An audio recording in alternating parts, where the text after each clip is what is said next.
안녕하십니까. 거꾸로 투자하는 쇼킹 부동산입니다. 10시 반에 발표된 충격적 지표 시작해보겠습니다.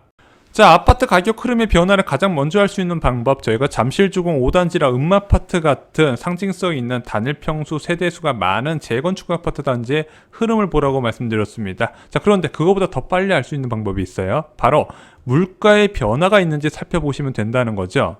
자, 물가의 변화가 부동산 가격에 미치는 영향 요즘 너무 많이 말씀드렸죠. 물가 움직임이 바뀌었다면 부동산 시장 변화가 따라갈 수밖에 없다는 겁니다. 고물가로 전환됐든 아니면 저물가로 전환이 됐든 어떤 식으로든 물가의 방향이 바뀌게 되면요, 통화정책의 방향도 같이 전환이 됩니다. 금리 인상을 하든 인하를 하든 물가 변화에 대응을 한다는 거죠. 자, 그리고 이런 식으로 금리 변화가 결국에는 부동산 시장의 흐름을 결정하더라, 이 부분 여러 번 강조를 드렸습니다. 자, 소비자 물가지수 변화를 먼저 하는 방법이 있나요? 있죠. 생산자 물가지수 2-4개월 전에 선행지표라 보시면 됩니다. 국내 생산자가 국내 시장에 공급하는 상품의 가격 및 서비스 요금을 지수한 통계예요. 이게 만약에 급등하게 되면 시차를 두고서 이제 소비자 물가지수도 반영이 되겠죠. 그런데 그거보다 더 먼저 할 수 있는 방법이 있습니다. 바로 중국의 생산자 물가지수죠. 중국이 세계의 공장 역할을 하기 때문에 일반적으로 전 세계 인플레의 척도로 알려져 있습니다. 자, 2019년 부동산 시장을 예로 들면요, 이 당시에는 상반기에는 급락세, 하반기에는 급등세로 전환이 됩니다. 물가에 중대한 변화가 나타나기 때문이었죠. 고물가에서 저물가로 바뀌었던 겁니다. 자, 그러면서 저물가로 인해서 통화정책 변화, 그에 따라 부동산 시장 급등세로 전환이 됐는데, 자, 그 전에 신호가 나왔어요. 언제 나왔냐? 2018년 8월에 중국 생산자 물가지수 추세가 전환됐고요, 2018년 9월에 한국 생산자 물가지수 추세 전환으로 이어지게 됩니다. 그리고 나서 3개월 뒤에 한국 소비자 물가지수가 급락하기 시작해요. 그리고 나서 3개월 뒤에 잠실조공 5단지 음마아파트 같은 재건축 아파트 상승세 전환, 그리고 서울의 고가 신축 아파트 상승 전환, 그리고 나서 금리 인하와 거래량 폭등과 가격 급등으로 이어지게 됩니다. 자, 그런데 현재 한국에서 3분기 물가 전망은 굉장히 중요해요. 현재 물가가 2.6%로 고물가를 기록하고 있는데 중앙은행이나 한국 이제 정부에서는 별 문제 아니라고 생각을 해요. 왜? 일시적 인플레라고 보기 때문이죠.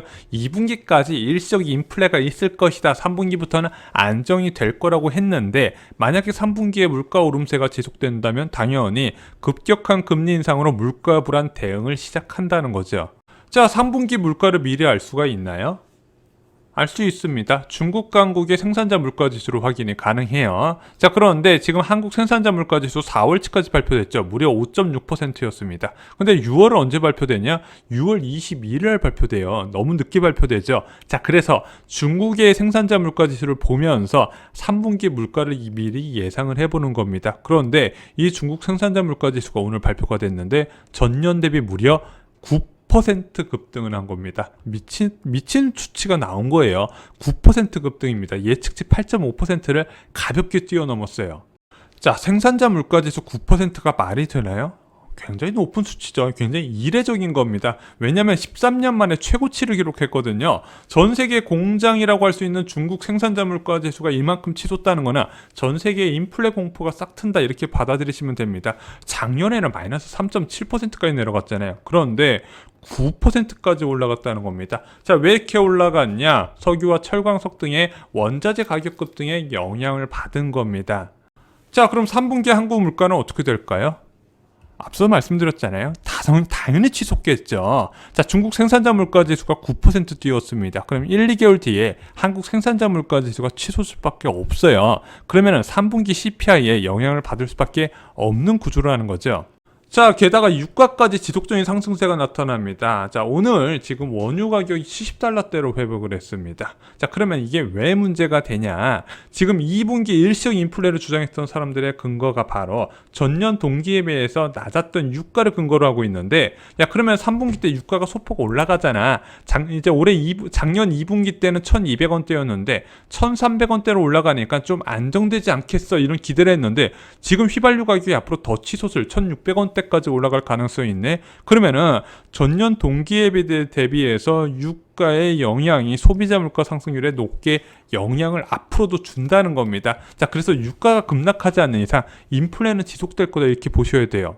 자, 국내 백신 접종이 굉장히 빠르게 진행되고 있습니다. KBS 뉴스 홈페이지 가시면요, 전국 접종 현황 나타나고 있고 매일 12시에 업데이트가 됩니다. 그런데 매일매일 3-4%씩 늘어나고 있어요. 자, 전 세계적으로도 이렇게 빠르게 늘어나는 국가 찾기 쉽지 않습니다. 3분기면요, 국민 70% 접종이 가능할 거로 보여져요. 집단 면역이 가까워졌다는 얘기입니다. 자, 그러면은 소비 확대에 따른 CPI 가격 인상분이요, CPI로 반영이 된다는 거예요. 왜냐면 이게 실제 소비가 많이 이루어지지 않으면은 원자재 가격 인상이 그래도 소비자 물가 상승 반영이 안 될 수 있는데, 이거는 100% 반영될 환경이 조성이 돼 있다는 거죠. 자, 결국 한국은행에서 뒤늦게 물가와 원자재 가격 요인 연관을 인정을 했습니다. 한국은행 원자재 가격 급등이 인플레 유발한다, 물가 0.2% 상승 효과가 있다. 솔직히 이걸 이제 알았냐?